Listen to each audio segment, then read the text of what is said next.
a hot and windy Judean afternoon. Two men walking the long dry road. It's 7 miles between Jerusalem and a village called Emmaus and home. Each sandy step drags on more slowly than the one before, as faded words pass between their pain. Then suddenly they're joined by a third man on the way, who says, I'd like to hear what you've got to say. That's what it's like on Emmaus Road. Two men shouldering.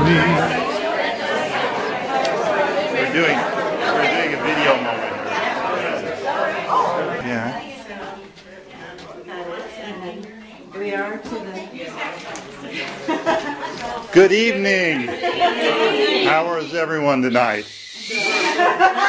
All right, good. There's never any shortage of ideas, but it helps if we have a sense of common identity, and I think it certainly helps if we have a sense of, well, you know, in broad brushstroke terms, you know, these are the things that we're known for. These are the projects that we hope to complete.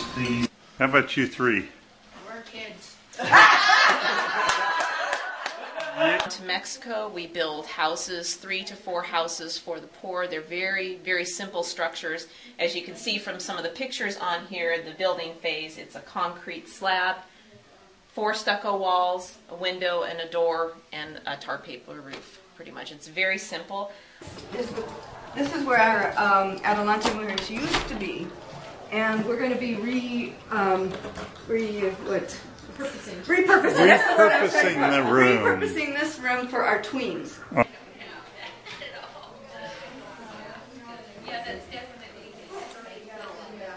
Okay, Tom, what Sunday is it? Third Sunday after Easter. And we have finished services and are heading over for some conversation with people. Conversation, food. It's always been with food. Good.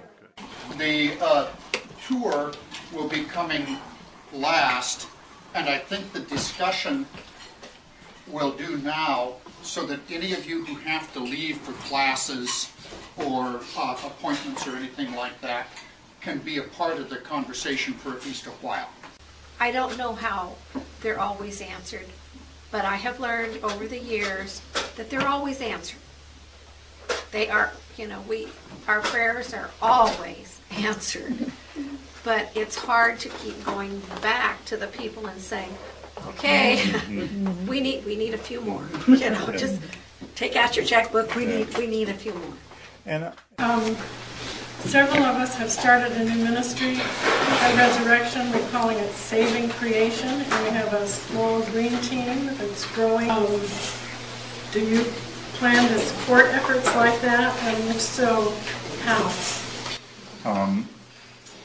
Oregon seems to be a place where things happen organically, and it strikes me that it is almost always going to be better for something to rise up from the grassroots, and then to have that be something that I can either participate in or speak about, rather than me saying, "Oh, let's go and do this." It just seems like that's how Oregon tends to work, unless I've terribly misread you. My hunch is what I will want and hope to do is to hear about those things and then raise them up. As you saw, we have potholes everywhere. We have very limited parking in certain areas. Mm-hmm. How are the finances at the close as far as loans go to churches? The honest truth is I'm not sure, but I really solidly believe that my job is to resource parishes. Would you like him to light up?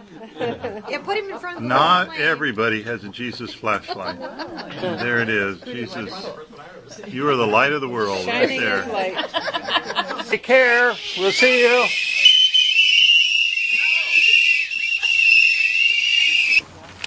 Here's the Brush College Road. Here's Wallace over here. There's the singular lot, and then there's the two that adjoin. We were looking at putting the building up here, parking, access driveway. And then when reality struck us, we looked at other. Oh, look at Lucinda. Next. What would happen if St. Michael's disappeared? And I think the loss to the community would be huge. My sense of this community is that people leave their baggage at the door, and they come here to do God's work. We in Temple House West, we feed sometimes a couple hundred people a Tuesday. Well, it's just a closet with food in it. Okay, fine.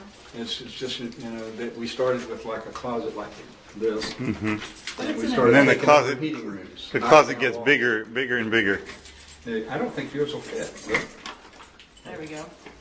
Better. Rector's supposed to have access to all the buildings. Well, we're still working on that. Portland is also a bicycle town.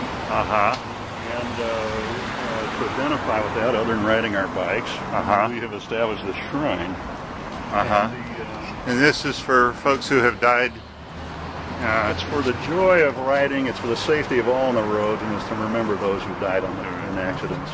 Really young. I went to seminary, and so the bishop came to visit, and the bishop said, it was with me, and I said, his name is Gerald McAllister, and I said, well, what should I call you? He said, Bishop. Like, duh, of course. I didn't know. Port Orford. Some of the brand new windows that were put in at Port Orford. When were these put in? Right before Pentecost. Because remember, she was still working on the Pentecost and brought it down. This is really beautiful. Very good. Yeah. And the Stations of the Cross, too, were donated by parishioners. Do you foresee a diocesan mission statement? I think they're fine, and I wouldn't be at all surprised if we didn't come up with one at some point. For me right now, my mission is really clear. It's to be around the diocese, to learn who people are, to be engaged in the life of diocese, and to support and strengthen parish life. And that's what I'm going to be doing. So, that's the mission of the bishop of the diocese. The diocese will have to figure out if they want to jump onto that or not. But And is the 100-day tour going to take 100 days? We're not going to make it in 100 days. It's going to take a little longer. So it'll be the 150-day, 100-day tour. Something like that. You have T-shirts for your tour? We should. With all the stops, it could look like a rock tee. We should. That's not a bad. Megadeth, it could say Mega Life. Oh, you know what? You may have just created a monster. So this is St. Albans, Church of the Water Tower. Church of the Water Tower, right. Good morning. Good to see you. Good morning. Good to see you. Good morning. Thank you for wearing your name tag. Right now, are you? Yeah, actually, That's I am. Close up, yeah. Yeah, it probably won't make the cut for the. Thank heaven. Now let's go see Father Jay. Hello, how are you? Good, Jay. Good to see you. Yes. This is Tuesday. Yes. Do you know where you are? I'm in Dallas, which is right near Fort Worth. She gets used a lot because we have a lot of quinceañeras, and part of the rite is that at the end of the service, the girl brings and offers flowers to Guadalupe. So she always has flowers in front of her, and the flowers always come from the community. Christ Church in Lake Oswego, and we are.